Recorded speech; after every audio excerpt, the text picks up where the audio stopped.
Did you know that a couple of seconds of yawning before a meeting can completely transform the image you create when speaking?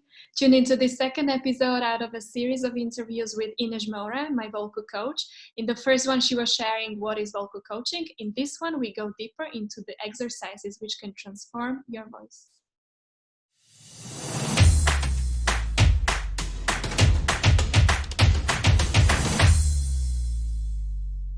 Great, so here we go with our second episode with you, Ines. Thanks a lot. In the first one, we basically established the context for what is vocal coaching, and you are my vocal coach. And thank you very much for all that you have taught me.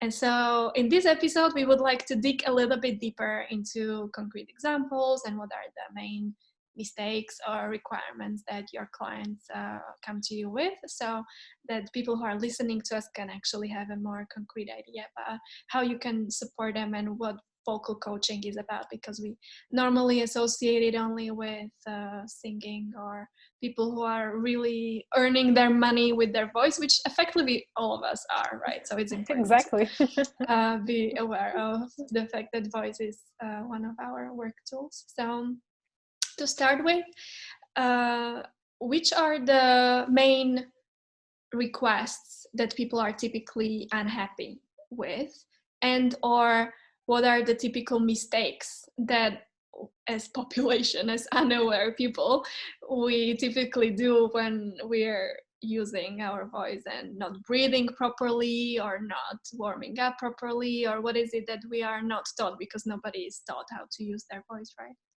Exactly. So I think the most requests, it's like, I think, first of all, the lack of projection. So people that want to project the voice, but they feel the voice is weak, or it doesn't reach like a full room, or if you want to show a little bit more confidence, like the voice is not reaching a good level of volume. So, or you do it with effort. And this is one of very common challenges. The other is when people feel that the speech is very monotone and doesn't have any expression and emotion, and so the voice is very like this, and everyone falls asleep in the audience, and then you want to show more enthusiasm, but your voice it's not showing the same. So it's having this kind of emotion and energy in the voice. It's other common request. Oh, and tell our audience about the fry. I love that one. Yeah. And show it. You're super. Yeah, you're capable of showing all of these weird things we can do with our voices. Yeah, it's a very American habit, and it's called the vocal fry, which is like doing like this very interesting voice, you know, very sexy. And this is the vocal fry, which is sometimes something that people like, but when it's a lot, and when it becomes to be noisy in the speech, so we can remove it very easily. And also, well, lack of pauses, people that really talk very fast, and you know, and all the words are like running. Sounds like you're already talking about my diagnosis, because that's my number one, not making pauses between the sentences. The speech rate really fast, and so, or speaking too low. And also when you feel that your voice is fragile and it breaks, like kind of it's not well supported, or it's not stable, like you don't know where your pitch goes when you start to speak, or it, you know, start to feel a little compressed or tense. So there is this element of the voice actually being a muscle that you can train, which I wasn't aware of personally before we started working together. So maybe you can talk to us a little bit more about that, because there's obviously the technique of how we're breathing and how we project and how we do all the mental work around it. But the fact that it's a voice that we can train, and then it's a muscle, I think it's an interesting point to make people aware of. Yeah, it's, well, hundreds of muscles, and everything in us affects the voice, even our feet, the way we put our feet when we are standing or seated, everything. So from our feet to the top of our head, everything affects the voice. Our voice, we are the instruments. Like, for example, a musician has like the piano or the violin outside, but we have the instrument inside. That's really interesting, because... And it's not just the throat, it's the whole body which resonates Exactly. in some way, right? Exactly. The knees, the feet, your belly, your shoulders, your neck, everything affects the voice. And that's why it's we work a lot with the body, with our body, and sometimes explore. For example, I will give you a concrete example that I'm remembering now.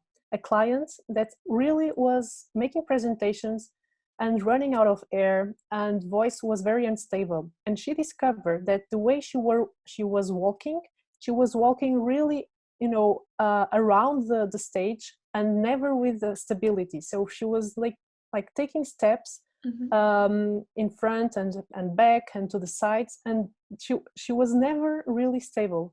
She wasn't stable. Which destabilized the voice, right? Destabilized the posture and the breathing. So she was trying to find herself to so the breathing was very unstable because she was walking so much. And when she just stands in the same position with the knees a little bit flexible, everything changes in the voice. And one lesson was only how to learn to walk on stage. All the lesson was about it, which is really hard to reframe what you've been doing your whole life, right? And what is your default when you're in nervousness creating situation like public speaking. We all refrain to our default and move around the stage in a way that's most natural for us. So I guess it also takes a lot of mastery to transform the way you think and speak and build your speech and move around and the body work. And it can be almost overwhelming with having 25 coaches discussing different aspects of your speech when you're preparing for a TED Talk or something else. Actually, is much more easier than that because our nervous system and our brain is really smart. And when you make a pattern that mostly is more neutral and natural, your brain really caps that, and it changes in the brain. So your pattern, it can be automatized in the moment that you feel that it's better for you. So the body is actually grateful for the relief and going back to what is more healthy. Exactly. And effective. So it can really change in one session. You don't need to learn how to walk with 10 And so to give a couple of examples of what we worked on together, obviously there's a big disclaimer related to all of this, that this is almost like any medical profession where none of this is general and people don't try to replicate this at home, and this needs professional, personalized guidance. But just to give our audience a couple of examples of what are the exercises that you're working on with clients, be it myself or whoever else you can choose. Yeah, there's hundreds of exercises, and an exercise can be divided in hundreds of different experience. But what I like to work on is with what it's called the body functions. So walking is a function, sitting is a function, yawning is a function, chewing is a function. So everything that your brain already knows, and then try to combine it to the voice setting that we are trying to achieve. So I think we work on, for example, the yawning, because I think one of the requests that you my brain already goes into yawning. Yeah, that's why your brain likes yawning. Yes, and it's the luxurious opportunity to legally yawn massively and produce the sound which normally you're no way. My voice coach told me I should yawn.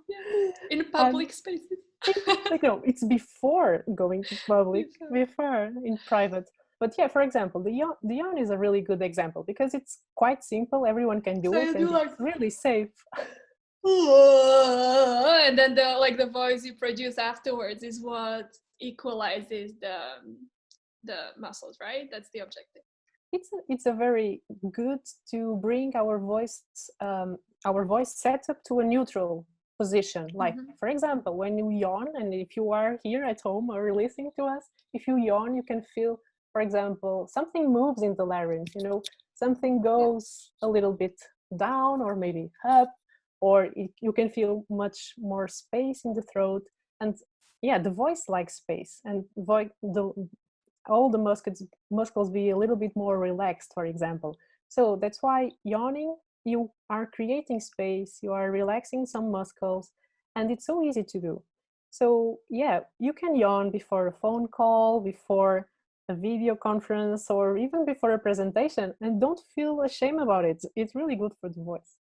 And what we were discussing is also that there's all these techniques that the public speakers learn on how to do their exercises in public spaces, like in the toilet before you go to speak in the conference. Because I don't know how long the effect lasts. If I do my exercises in the morning and then I have an important meeting in the afternoon, in a couple of hours, the effect is gone, right? So you teach your clients how to use that practice immediately before an important meeting.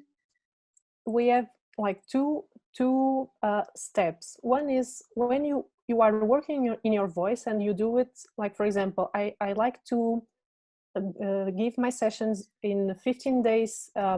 So you have one session and then 15 days to explore, and then another session, and so on.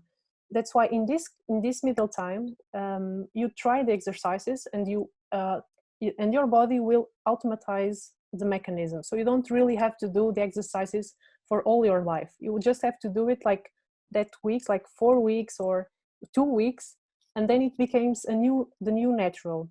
Mm-hmm. And that's why when we are making the vocal coaching process and you try different techniques, you go and try, and then you automatize what you need, and then let go of the rest. So you don't have to carry like 10 exercises to do before a presentation.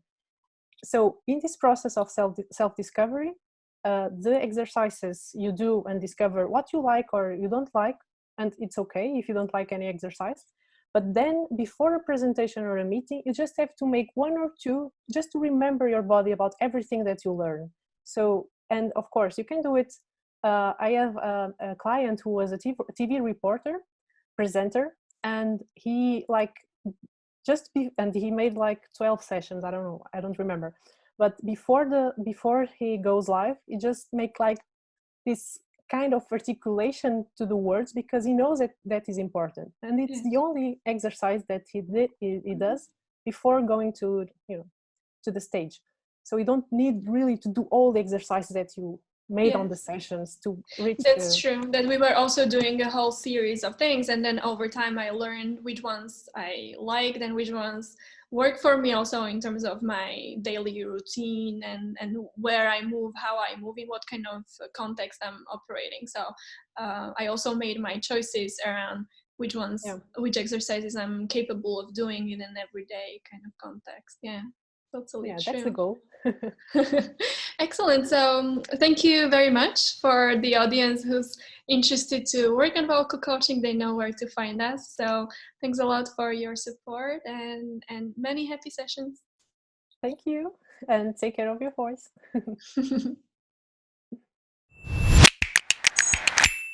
So how do you feel about your voice and vocal coaching now? Leave a comment underneath the video so that I see what are your main takeaways, or if you still have some questions pending so we can get back to you. Also share the link with everybody who you think could benefit from some help with their voice when communicating online and offline.